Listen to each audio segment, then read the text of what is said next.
I think honestly, the Reconstruction era might be something that people really, even the ones that took AP US history, they really feel like, okay, I took it, in regular history, we got like one paragraph of the Reconstruction era.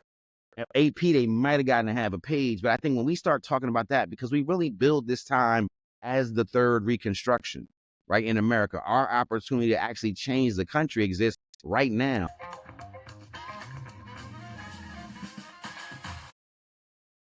Welcome to another episode of the Dre and Smiley, The Inner Circle podcast. Man, Smiley, man, we've been fortunate to have a series of great guests recently. Those types of guests that just, kind of keep you up at night preparing for the conversation. Kyle's one of those guests. We're going to read a quick bio and then we'll jump right into it.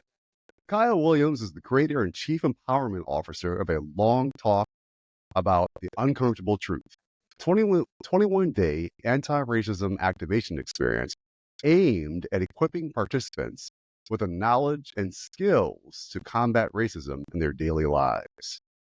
With a strong background in leadership, Kyle has guided 3 sons into manhood, led a community-based elementary school in Washington, D.C., and managed the #1 youth basketball program in the country. He's passionate about eradicating racism and advocating for social justice and racial reconciliation. With that, Kyle, man, welcome to the podcast. Thanks for having me. I appreciate it, guys. Good to be. For sure. So the number of things to unpack there. I'm going to start with something that's interesting to me. Basketball and 3 sons. My mom, we often tease her that she was blessed with having boys because God knew how much patience she had. Right. And knew that we needed extra special attention. That's why she got the 3 of us. No doubt. Being a dad of 3 boys playing ball, tell me, that's got to be fun, exciting, interesting. Yeah, it's crazy. I mean, I wake up every day to fight white supremacy, and I totally enjoy that. But my sons in basketball is definitely the highlight of my life. For the last 18 years, I've been that crazy fan. I'm not one of those crazy parents where, well, maybe I'm not now. I might have started like that a little bit, but 18 years later, I'm really just a high level fan who really loves to cheer my kids on. Okay. I've seen them do some incredible things. So I just love to be I was 5'8", 5'9" coming out of high school. My sons are 5 and 6, 7. So it's a little different. You got a lot to work with. Yeah, you got a lot to work with. Exactly. Nice. This is a bit of a tangent, but I got to ask too. So any dad's dream who grew up playing ball, right? LeBron's playing with his son. Yeah. Tell me about that. Was that a good move, good decision, or are you like, he shouldn't have done that? Well, I think with LeBron you're talking about, I think it's him as affirming himself as the absolute GOAT. I think that's a power move. LeBron's been the best GM in the league for the last 10 years. So bringing him on board, nepotism runs the world. And the idea, the fact his son was prepared for that, it wasn't like he took some random kid. His son was a top 100 kid coming out of high school. So the fact that he made that happen, I think separates him from any other athlete of anything I've ever seen. So for sure, incredible move. I can't even get on the court with my kids anymore at all. So I would love to compete at the high level with them for sure. Man, Kyle, I'm going to pivot into your organization, but before I do, my son and I during the summer we went to the rec to play some ball with him, and my plan was to go and just run some drills, things like that. He's 16, he plays ball probably 3 hours a day every day. I'm not as active as I used to be. So, of course, he's a 16-year-old. He's looking at his dad. He's like, let's do 1v1. My ego was like, yeah, let's do it. Man, Kyle, I was ahead by maybe a point or two. And I was like, let's stop. Let's just quit because I'm not going to have you going around telling everybody you beat your dad. So I know that ball was kind of the catalyst for you starting this organization. Tell me about that. Absolutely. So when my son's playing basketball, and I will tell you this, the best thing about having all 3 of them play is no college tuition and no student loan. Hello. There you go. Yeah, there some you of go. the schools in the country. Right. But yeah, the story really starts with my son and my middle son. My middle son, Elijah, was a freshman right when George Floyd was killed. He was at Gettysburg College in Gettysburg, Pennsylvania, playing D3 basketball. And he had an incident with one of his teammates, his captain, actually. As we went to the protest that day, and as we were leaving the protest, this kid just started posting all kinds of stuff under his posts, and it was his captain of his team. And when he reached out to him, like Tucker Carlson, Fox News links, like all kinds of really oppositional stuff. And when he did that, my son kind of reacted because he was confused because this was his captain. He never really had a problem with this kid before. They didn't talk about race or politics. So he asked him what the problem was, and the kid just doubled down and was like, "Be careful with the looters, bro. We need you at practice." So my son started to go off, right? And we're driving home from the protest, and we're pulling into the driveway, and my son just started cursing, started yelling because he realized his captain had betrayed him, and he was hurt because this guy was like a friend to him.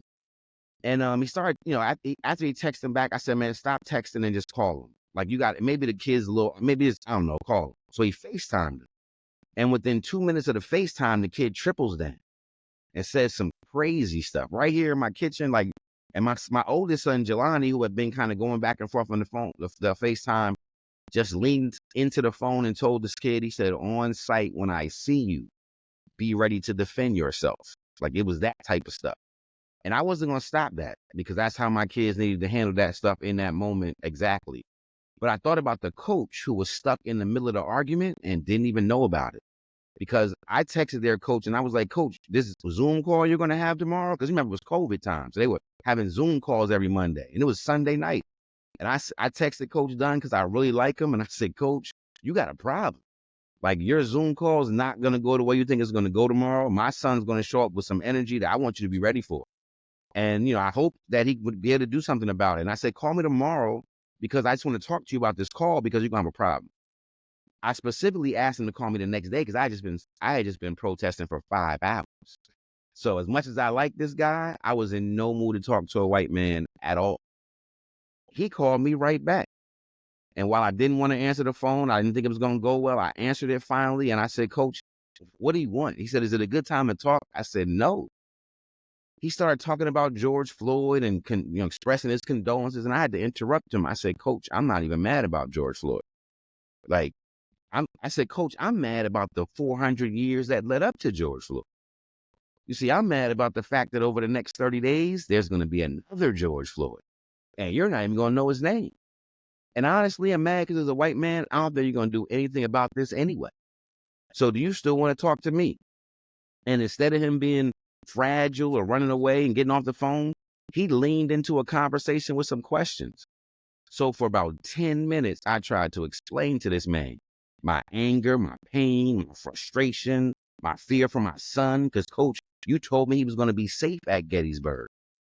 But then you picked a captain that's not making it safe for anybody. So we got a problem. And that conversation that we had, because after I talked to him, I realized he cared about my kid. I realized he owned the problem. He didn't run from it.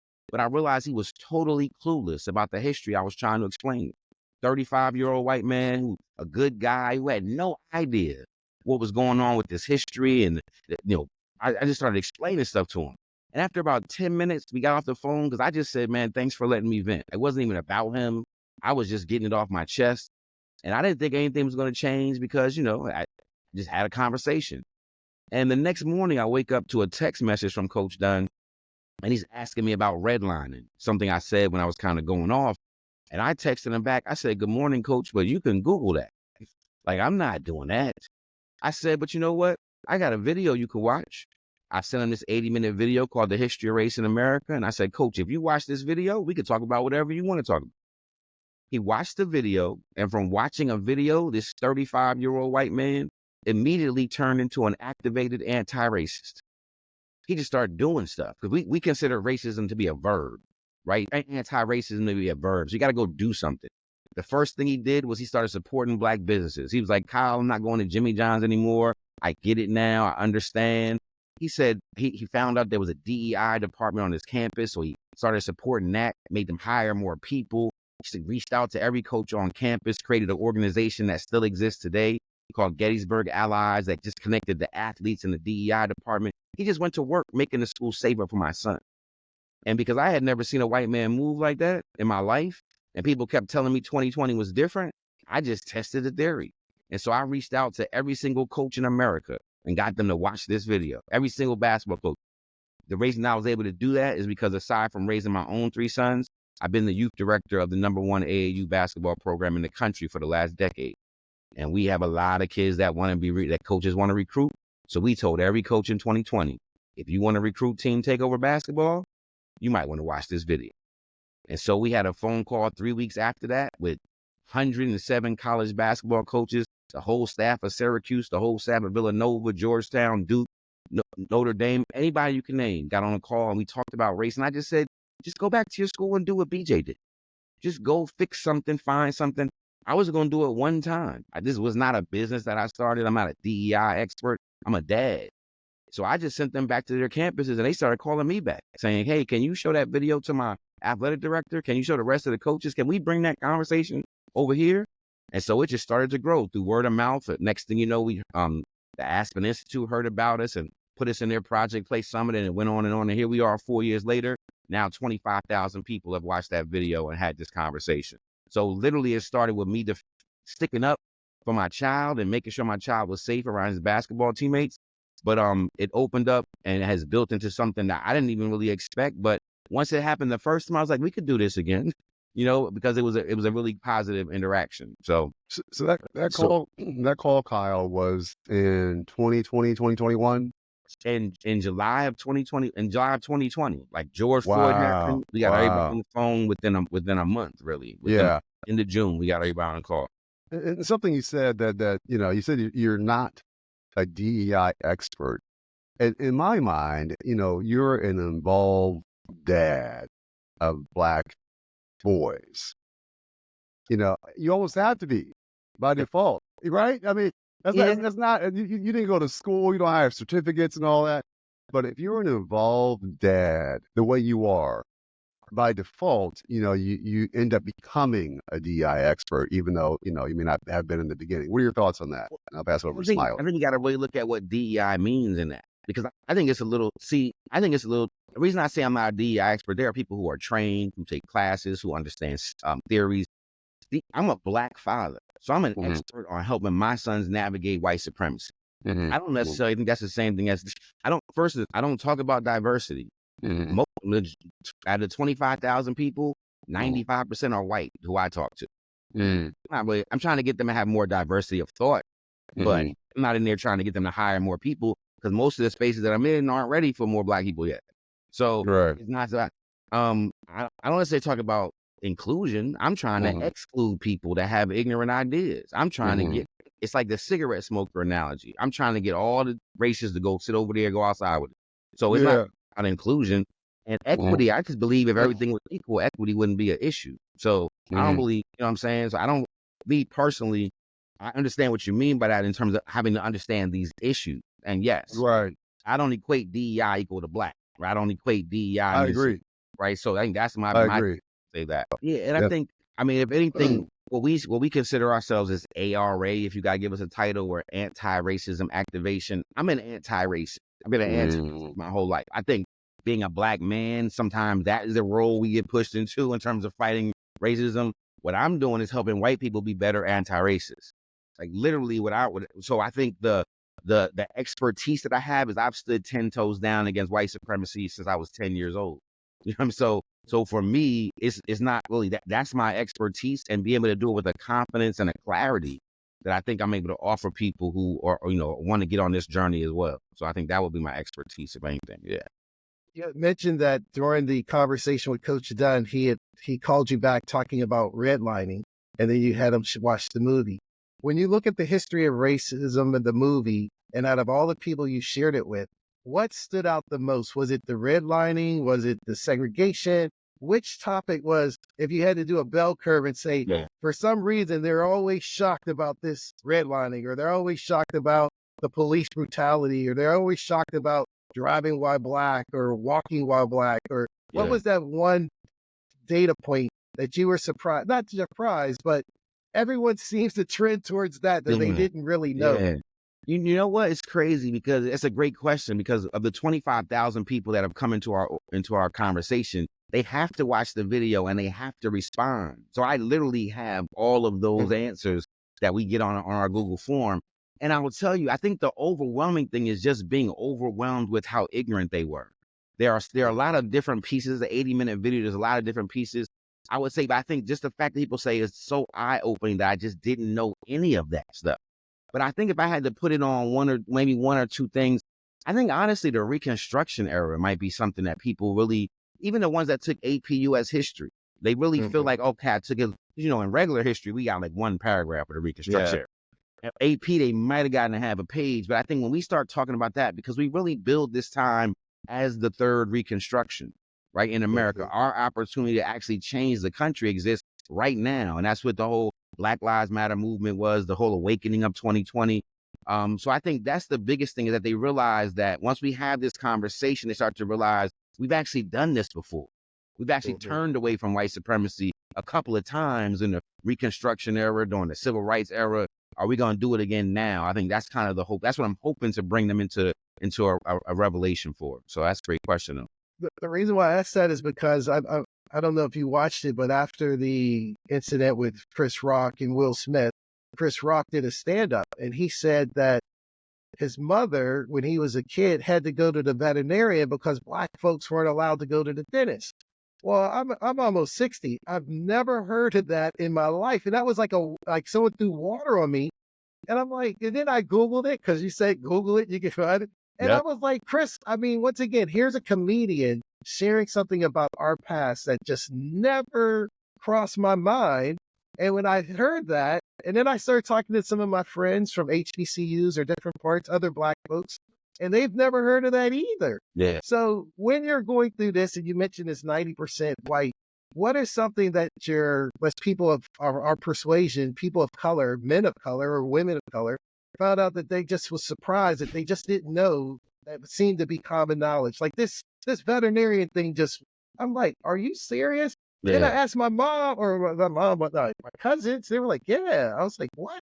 Like, it was common knowledge to people back in that era, but I was just dumbfounded. So is there something like similar in the Black community that people say, I did not know? What's interesting is that I think there's so many things. And I think I've gotten to the point now where nothing's unbelievable to me. Like, I do want to do some research and make sure it's true. But I remember being younger, or even talking to people about these underwater towns, like those towns in America that have, Black towns that have literally been covered up with water, and like just things like that, where you're like, yo, you literally can be sitting there. I think sometimes what amazes me, and I think Black people sometimes, is that I could be sitting there looking at this lake, sitting there enjoying it, appreciating it. Like, because I'll be clueless, not realizing that there are literally thousands of Black people's homes and businesses at the bottom of this lake that were just covered up to create. Like, those are moments, and sometimes where you, like, even though you recognize it's all around us, when you understand the bedrock of this nation was formed in white supremacist policy. Not a single institution in American history was created outside of white supremacy. The military, politics, healthcare, banking, school, nothing. So when you understand the depth of it, I think that's kind of sometimes the most overwhelming thing. But it's interesting, since I talk to majority white people, I do ask a question that stumps them every single time. And I put up on the screen, I asked them to name the greatest white civil rights leaders they ever learned about in school. And the Ivy League U.S. history, it's a blank. Maybe they say Abraham Lincoln, but my video shows that Abraham Lincoln was a white supremacist. So that kind of messes them up before they even get into that. So the idea that they've never been taught white civil rights leaders, they don't know the stories of John Brown, they don't know Thaddeus Stevens, they don't know Joan Mulholland, they don't know these people, right? So the idea is that's intentional, because if they knew the abolitionist names, they might want to be one. And so I think that's one of the most surprising things, that they always chime in, is like, I didn't realize that I don't know any white civil rights leaders, and I just understand now why. So that's kind of a big eye-opening a moment that we tend to have on the call. The one thing is, you mentioned you're in the DC area. So I read this book that was just fascinating to me, The Immortal Life of Henrietta Lacks. How she was right there at Johns Hopkins. And then when you look at the history of Johns Hopkins, I think he was an abolitionist, but his kids weren't. And therefore they just changed everything. They were doing experiments on us. And when you look at the medical racism and how it falls under the umbrella of white supremacy, it's just like there's layers and layers. I mean, it's a tree with 10-mile roots. It just keeps going down and down. So when you go through this in your conversations, and I love that you say you're moving people into action. And I love when I was watching some of your videos with your co-hosts or your colleague, you're like, well, we just want them to say, you know what, like you said, the smokers, go over there with that because we're going to build our community here.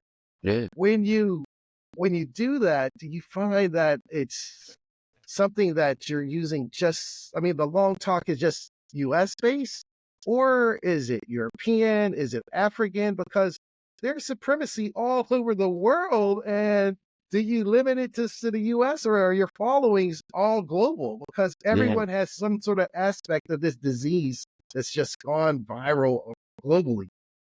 Absolutely.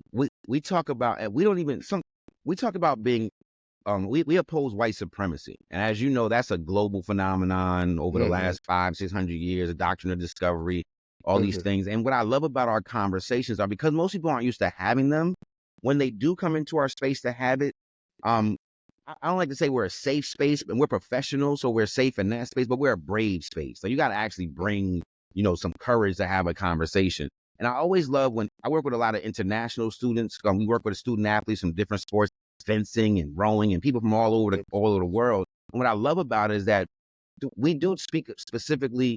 We frame this around what has happened on this continent, right? But when I have young people from the Netherlands who say, you know what, that actually reminds me of Black Heat. Like that actually, so it's like they make the connections because they understand. When we talk to Canadians about the indigenous folks that have been up there, we talk in South America, like whoever people are from, once they understand what we're talking about, they're like, oh, I recognize this. It looks a little different in my hometown or in my country, but this is what it is because it's the same spirit for sure. And so that's why we battle white supremacy, because even anti-Blackness is just one piece of this. Homophobia, anti-Semitism, Islamophobia, all kinds of things that come under play. We teach a skill to push back against all of that stuff. So it all does come together under the same umbrella at some point. Yep. Yeah, I love that, Kyle. We talked earlier on about the catalyst for the start of the organization, A Long Talk, right? The experience that your son had with his captain, how Coach Dunn was instrumental in kind of, leading the charge with his own desire to understand and receive what you were sharing with him. As you think about the organization getting to where it is now, can you share a success story where that moment that occurred where you thought, wow, this is making a difference? Wow, there's so many of them. I think. Well, I'll give you a big one and a small one. The Okay. big one is that we every single student athlete at Yale University goes through A Long Talk. Let me say that again. For the second year in a row, every single student athlete at Yale University goes through A Long Talk. So we understand that we sit literally at the seat of power, because if you recognize that every president that ever went to Yale played sports. Ron DeSantis was captain of the baseball team. Now, I'm not saying I can save everybody, but I'm saying that if people have to have these conversations with us for 4 years, because they go through it the first time and we meet up with them and have refreshers, they're going to be their whole career. The impact of that has been that young white people who are going to be presidents, senators, CEOs, they're having a conversation they never had before. And when you see their eyes light up, because this generation is different. This generation, if you're an 18-year-old right now, you've grown up in America for the last 8 years, it's been crazy as hell. And many of them are frustrated, they're nervous, they're confused, but they're also empowered to say, I don't know what y'all boomers have been doing, but we got to change this stuff.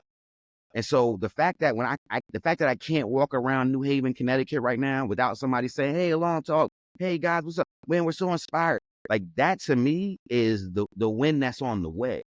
Right? Because that's intentional. Every day I talk to them, that's an intentional placement, because there are a lot of energy searching for their priorities right now. There are a lot of things that they're going to end up doing, and I just want them to carry anti-racism wherever they go. So that's a big win. I'll give you even just a small win. We had a seventh grader who went through our program kind of by accident. We have community conversations every month. Anybody can get on it.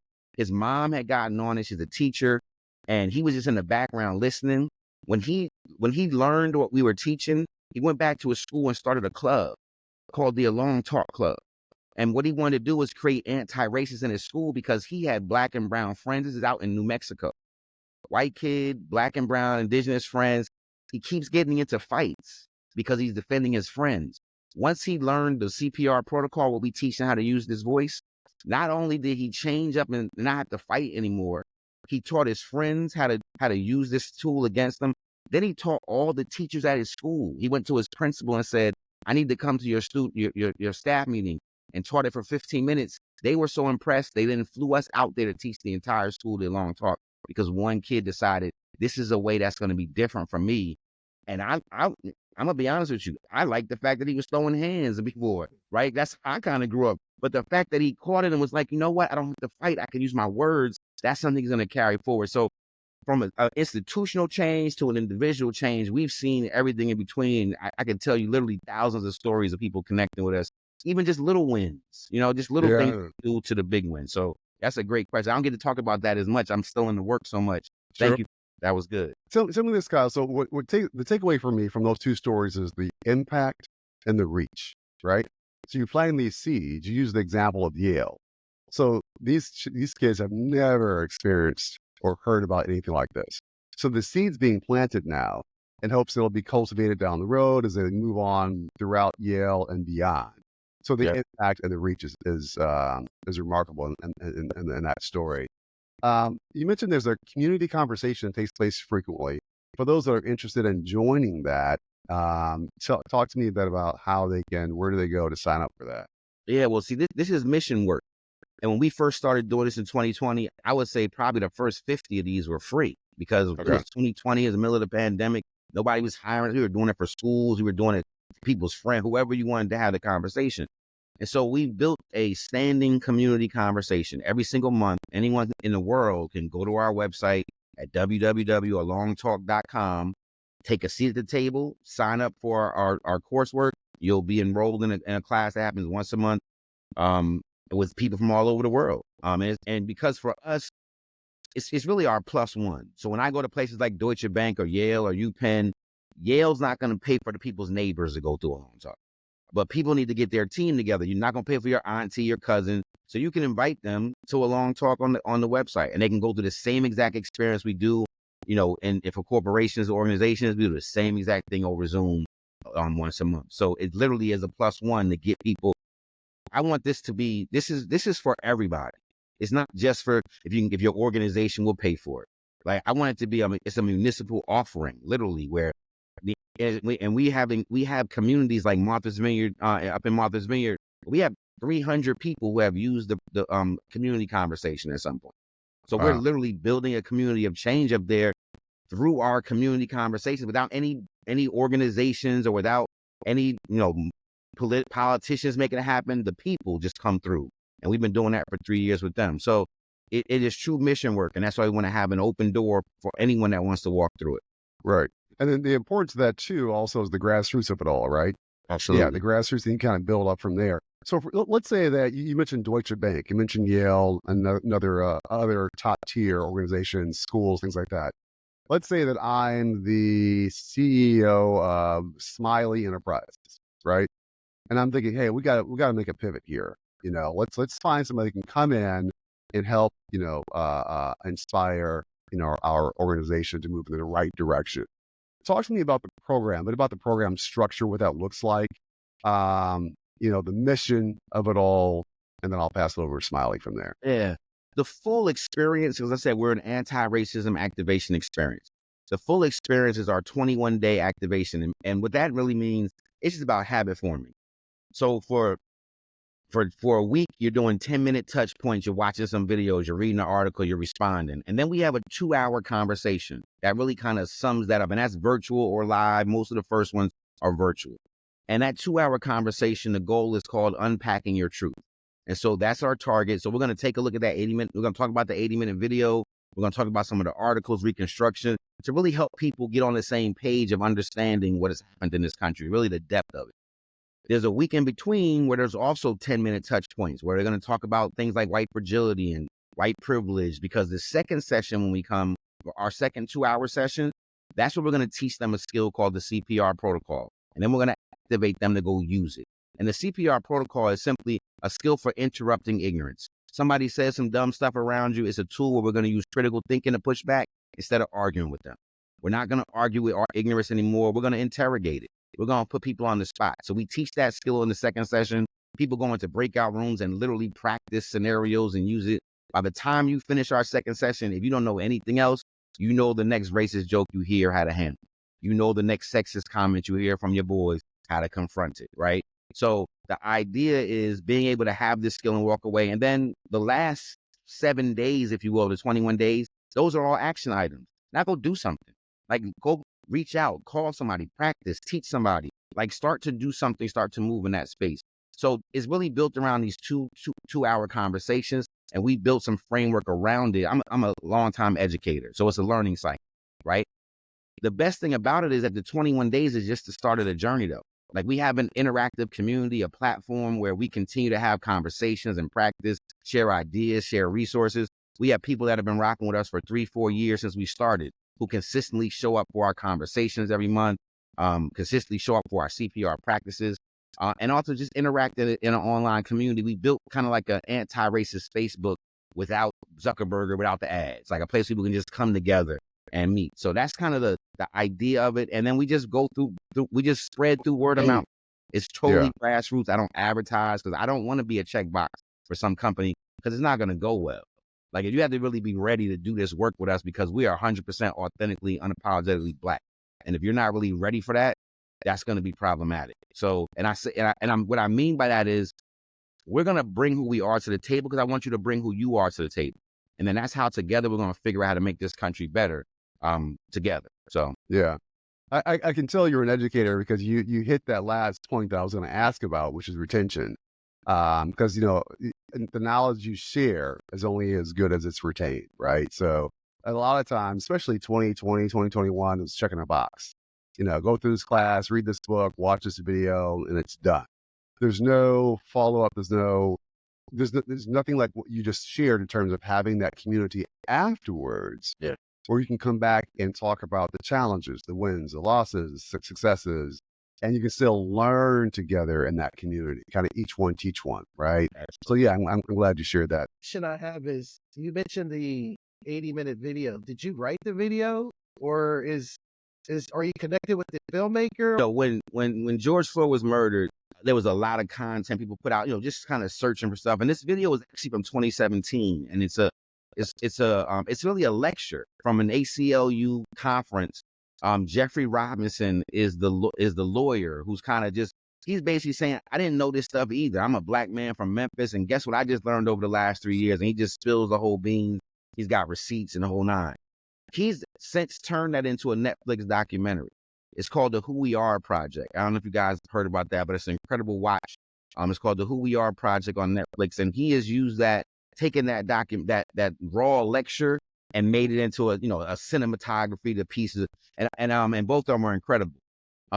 We still use the raw lecture, right? And I believe he is aware of that. We do it. We had a mutual friend in the beginning that kind of connected us a little bit. He's doing his thing, we're doing our thing. I would love to one day, have a conversation with him because his video inspired this entire movement.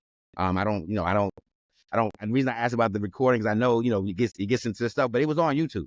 Like, so, you know what I mean? So and I'm a teacher, so teachers use it available, right? So that's right. So, I think the fact that that it was something that was just, it was when I had just received it the day before when I had the conversation with the coach. So it was fresh in my mind, and I was like, you know what? I knew a lot of that stuff, but I never seen the story told so well in 80 minutes. And I said, you know what, coach, if anything has a shot at getting you to figure this out and make sense, this video does. And now that I've given that to 25,000 people, it's a masterpiece. It's a masterpiece on what he's been able to create. So is this video on your webpage? We have when you sign up for our course, if you go to our space and sign up for it, you'll get put into the space where it has all that information. What a video will be, the first thing you'll see will be there. So you can just appreciate that. Yeah, absolutely. Awesome. Appreciate that. Another thing is we usually have on the Dre and Smiley podcast t-shirt moments. And you said, and I think this is an awesome t-shirt thing. It says, not going to argue with ignorance. That is such a cool, like if you're ignorant and you don't even have the capacity to educate yourself, I'm not giving you any energy. That's what I thought when you said, not going to argue with ignorance. So the important thing you said in there was if you're not going to be able to educate yourself. Because here's the thing, we're all ignorant when it comes to U.S. history. I don't care where, like, listen, I had an uncle that was giving me books back in the day, but I still have learned, like you said, we just talked about some of the stuff that we didn't know. And I'm not talking about Black history. I'm talking about U.S. history, our shared history, mostly what white people have done, right? So this idea that we are ignorant is something I think we want people to embrace, because that just shows you the depth and the hole you got to climb yourself out of. So that 80-minute video, yes, when people want to argue about taking a knee for the flag, for instance, they're not standing for the national anthem. Once they learn about the third verse of the national anthem, once they learn that the author of the national anthem was a white supremacist, once they realize like that, when you get new information, that should change your thoughts and change your mind.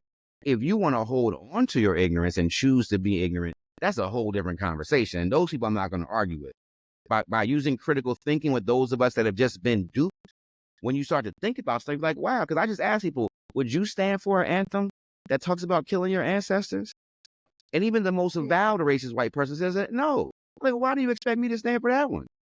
Like, I haven't stood for the national anthem for 20 years, right? It has nothing to do with police brutality. It's a terrible song written by a terrible dude over a British or a Irish drinking song. Like, what are we doing? But we're just so ignorant of the fact that we don't even know this, that we don't recognize that if you want me to stand at the game, play Ray Charles' America the Beautiful. I'm up all day. But I'm not standing for that song, not out of some rebellion, just because it's a terrible song that we just don't understand the depth of. So some people, when you're able to show them the truth, they're able to climb out of their ignorance. Some people dig and plant their 10 toes down and dig themselves down deeper. I just want them to make a choice so I know where they are in the room. That's all good with me. I like that. So before we move into the final four, I want to ask you, Kyle, is there anything that we didn't ask you that we thought we should have asked you, or anything you just want to say before we move into the final four?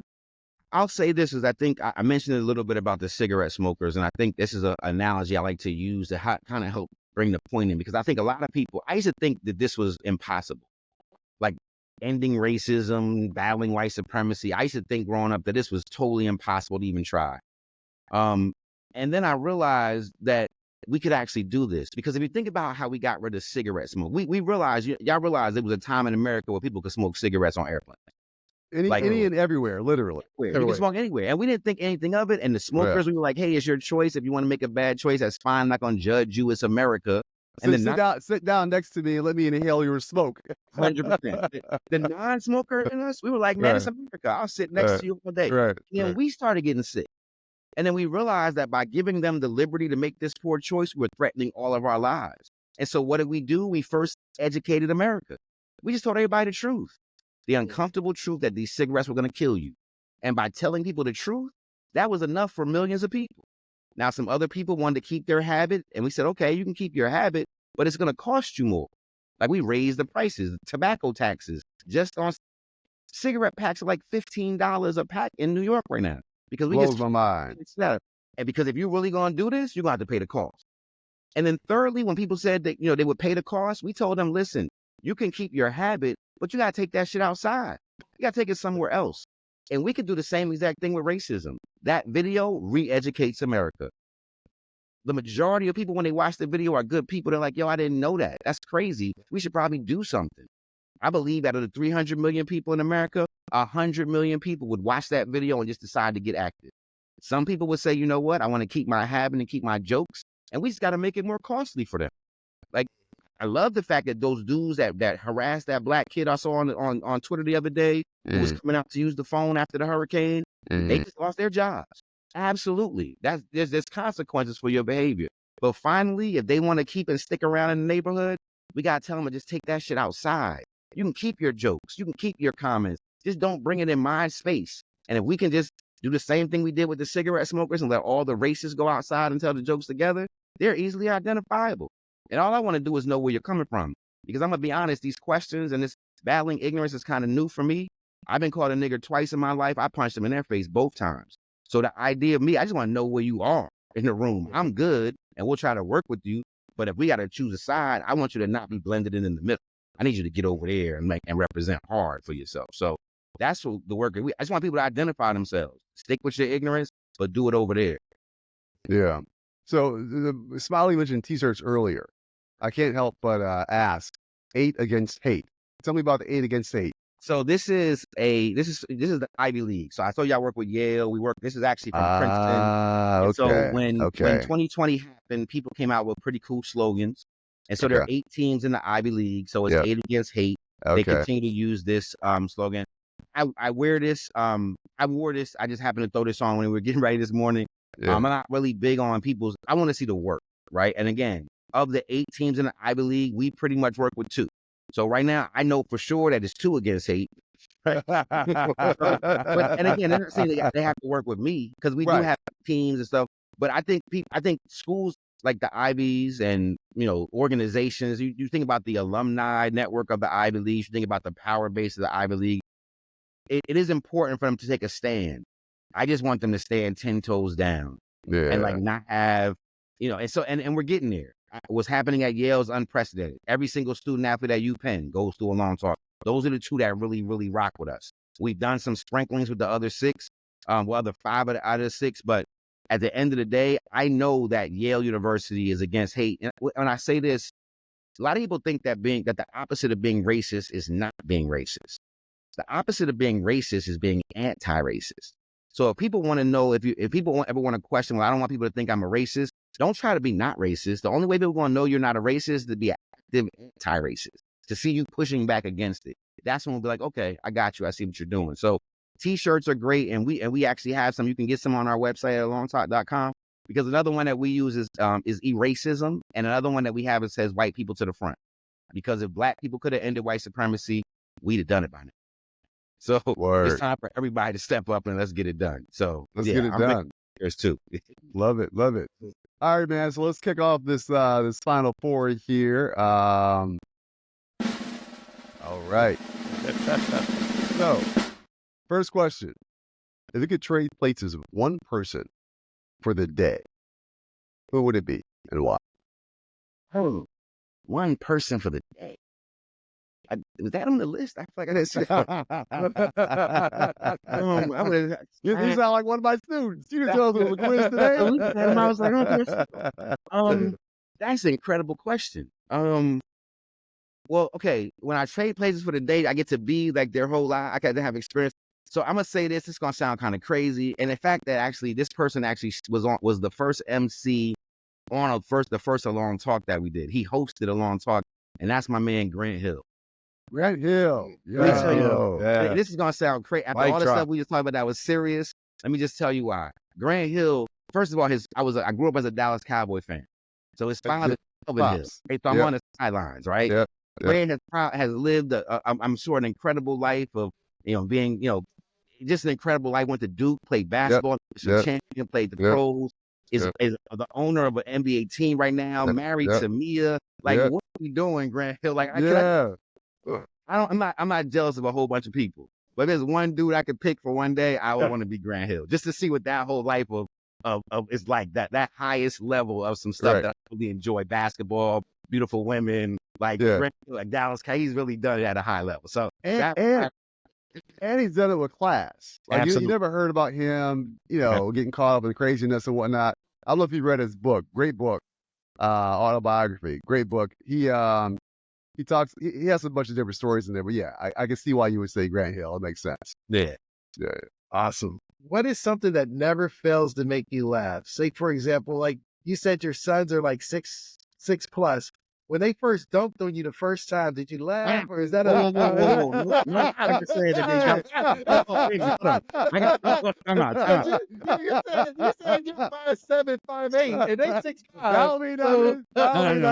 Let's not get it twisted. I grew up in the 70s, the 80s. It's hard fouls in the lane, bro. There's no dunking. Never been dunked on my children. Yeah, right. Yeah, you grew up with an arrow. You get a bolt to your throat. Absolutely. So we know it's not that. So what is something that never fails to make you laugh? Wow. I would say my children. I'm gonna be honest with you. I think for all that they are, my kids are hilarious. My kids have gone through, I was going through some things. They've had like everybody else, but my ex-wife and I got divorced and they were younger. And so I had custody of my children every other week. I've been, once it didn't work out with she and I, we lived 10 minutes apart. Our kids went back and forth every single week. And so I think that when I look back at it, our times kind of coming together during that time, and even before that, but even now, we lean heavily on our comedy together. And I think my sons, we kind of share some of our same sense of humor, but also they also say some different stuff that's a little. But I think my kids are hilarious. So I think when I see them, I fully expect. I think their mom expects to get a hug and a kiss. I expect to have a heartfelt laugh with them. So I think that would be probably my answer to that. Yeah. Yeah, I can relate to that. So my son, like I say, he's 16, hilarious. Like he's not the comedian, but he has his wit. So I texted him one day about something he's supposed to do. I'm like, hey, explain to me why this wasn't done. And he explained to me in his explanation, it actually was done. I said, you dodged a bullet today, young friend. He said, God is good. To live another day with Dad. Absolutely. Yeah. Okay, so my question for you is, what's the best piece of advice you've ever received? The best piece of advice I think I've ever received.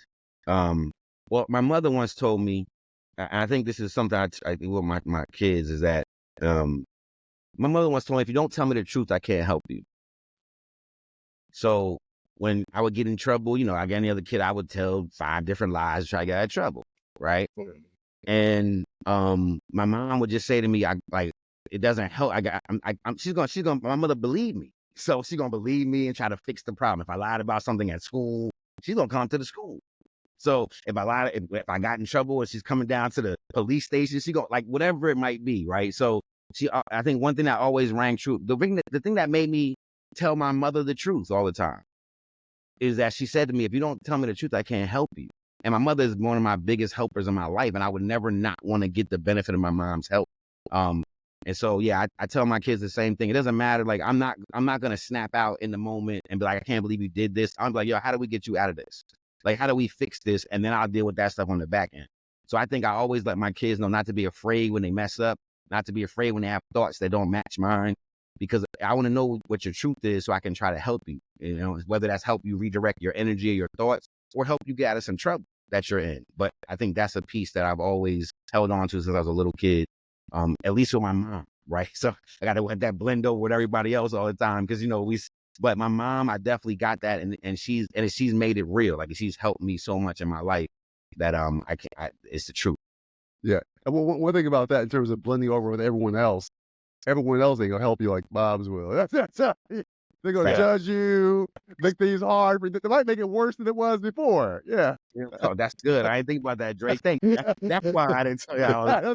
That's right. No, that's awesome. Well, the last final four is with everything you're doing, especially in the past 4 years. If you look back and it's 20 years from now and you're writing a book about your life and your experiences, what would be the title of your autobiography and why? This is 20 years in the future. So that means you've already gone viral around the world. They're on Mars now, so they're doing this in Mars with Elon or whatever it is. But what would be the title of the book and why? Wow. I think the first thing that comes up, I'm stealing it from my man Nas, is just if I rule the world. And the reason I say that is I think every single person has a potential to do things that can change this country, the world themselves.